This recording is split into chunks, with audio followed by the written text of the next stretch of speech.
জিমে এসে আমি সবাইকে জিজ্ঞাসা করলাম এখানে ট্রেনার কে আছে, কেউ বলতেই পারছে না কে ট্রেনার। আরে ভাই, খালি ট্রেনার বলে লোক জানবে নাকি? চ্যাম্পিয়ন ট্রেনার বলতে হবে, তবে তো লোক জানবে। Champion trainer? হ্যাঁ, এর পিছনে একটা কাহিনী আছে, শুনবি? না না। আর শোন শোন শোন তাহলে দেখ। অলিম্পিয়া জানিস? Olympia, body building Olympia. হ্যাঁ হ্যাঁ। ওখানে 2000 সালে কে চ্যাম্পিয়ন হয়েছিল? কে কে? আমি, রণজয় পাল। নামটা জানি, দেখিস গুগলে? না। তখন কি কন্ডিশন আমার, বাপরে বাপ! শোন তোকে তাহলে বলছি সেই ঘটনাটা।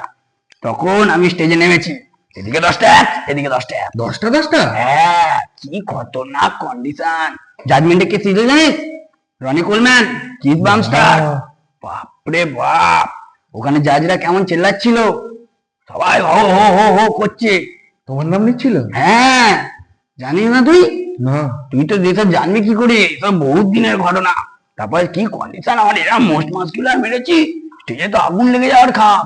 সবাই আমাকে ডাকছে নাম ধরে ধরে। তারপরে সে 10টা এক আস্তে আস্তে দিন দিন আমার পায়ে চলে গেল। এখন আছে? এখন না, এখন তো আমি বাল্কিং এ আছি, এখন কি করে থাকবে? ও, তারপরে এখন কি খাচ্ছ বাল্কিং এ?